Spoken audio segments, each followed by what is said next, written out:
Assalamualaikum warahmatullahi wabarakatuh.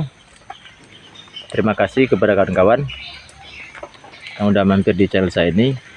Kali ini saya mau berbagi tips khususnya kepada kawan-kawan pemula yang belum paham atau belum tahu.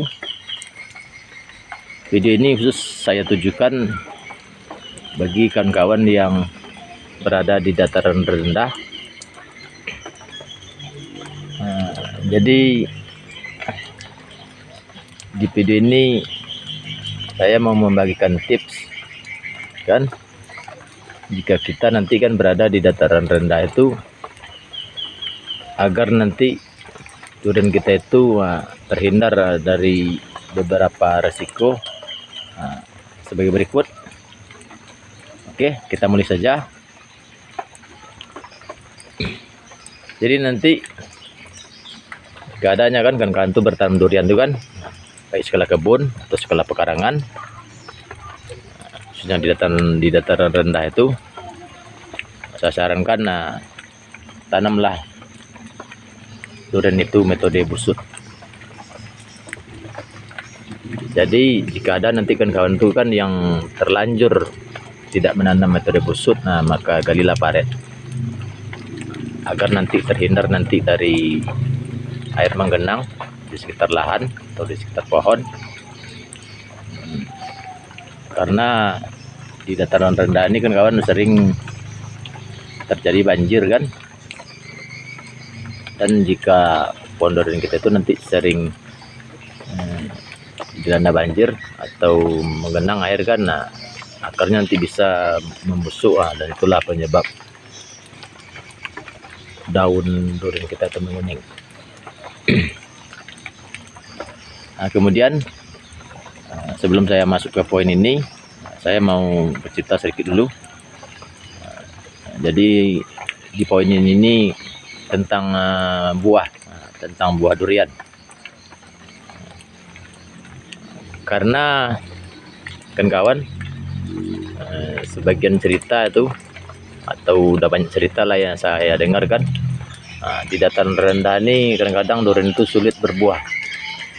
Di tahun ini nanti misalnya dia berbuah, di tahun besok enggak, di tahun besoknya lagi baru lagi dia berbuah. Jadi sehingga jika kita nanti kan melakukan penanam durian itu kan skala kebun atau skala pekarangan, hasil buah durian kita itu tidak maksimal, tidak seperti orang-orang yang bertanam durian di dataran tinggi. Jadi kenapa demikian? Karena kan kawan, kita bahas dulu kan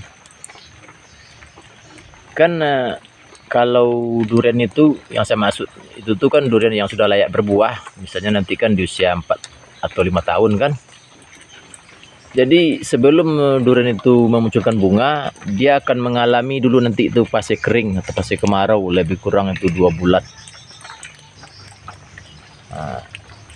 Jadi setelah mengalami fase kemarau itu, fase kering itu, durian ini nanti akan mengalami stres air. Setelah dia mengalami stres air nanti, baru dia memunculkan bunga. Sementara di dataran rendah ini curah hujan lebih tinggi, jadi jarang pohon durian itu mengalami stres. Itulah penyebabnya itu. Di tahun-tahun tertentu aja dia berbuah. Kemudian permukaan air dari dasar tanah. Jadi di dataran rendah ini kan kawan, permukaan air itu tidak terlalu dalam. Jika kita menggali lubang kan, mungkin 1 meter 2 meternya kan, kita menggali lubang, udah jumpa air. Jadi sehingga akar durian itu tidak mengalami kekurangan air dia, karena permukaan air itu tidak terlalu dalam. Jadi jika dia tidak mengalami stres air, lantaran permukaan air tidak terlalu dalam dari dasar tanah, itulah penyebabnya itu. Kadang dia berbuah, kadang tidak. Jadi ini ada cara nih yang saya bagikan ini, mungkin jaranglah orang membahas di YouTube, atau sebagian ada lah kan, Tapi kebanyakan ini orang jarang tahu ini poin yang satu ini nih. Nah, jadi nanti caranya memang agak ribet sedikit, tapi pasalannya kita coba kan. Karena bertanam durian ini kan karena tanam durian ini kan skala, maksud saya tuh karena kan durian ini kan jangka panjang kan. Pertama durian ini jangka panjang, kemudian nanti jika kita menanamnya skala kebun kan, nah agar nanti hasilnya itu maksimal kan. Nah, jadi nanti sebelum kawan-kawan itu menanam durian itu, periksa dulu lahan itu, coba dulu nanti gali lubang kan. Nah, setelah digali lubang, gak lama setelah itu nanti kan jumpa air itu. Coba ukur kedalaman lubang itu, baru menyumpai air kan. Kalau 2 meternya kan, tidak apa-apa lah metode menggali lubang. Tapi kalau 1 meternya kan, kita menggali lubang jumpa air. Saya sarankan bikinlah busut dengan ketinggian 1 meter, agar nanti jarak lubang tanam kita itu dengan permukaan air di dasar tanah itu adalah jaraknya kayak tinggiannya 2 meter. Jadi jika ada nanti ketinggian segitu, jika di musim kemarau nanti dia bisa mengalami thirst air. Jadi kalau mengalami thirst air, dia nanti bisa durian itu berbuah di setiap musim. Tapi nanti kan jika kita galinya lubang itu kan 1 meter jumpa air. Nah, kita tanam durian nanti dengan metode menggali lubang. Jadi di musim kemarau nanti dia tidak mengalami stres air. Nah, itulah penyebabnya itu.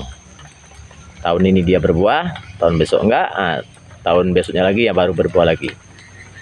Oke kan kawan. Jadi kesimpulan video saya ini, jika kawan-kawannya berada di dataran rendah kan, tanamlah durian itu metode busut, agar nanti terhindar dia dari banjir atau air menggenang. Kemudian nanti jika terjadi nanti kemarau panjang kan, durian itu nanti bisa mengalami stres air. Dan jika dia mengalami stres air, nanti dia bisa berbunga dan bisa berbuah di setiap musim, seperti lahan durian di dataran tinggi. Oke kan kawan, jika video ini bermanfaat, silakan like dan share. Jika masih kurang mengerti dengan ulasan saya ini, silakan bertanya. Terima kasih atas perhatian, mohon maaf atas segala kekurangan. Assalamualaikum warahmatullahi wabarakatuh.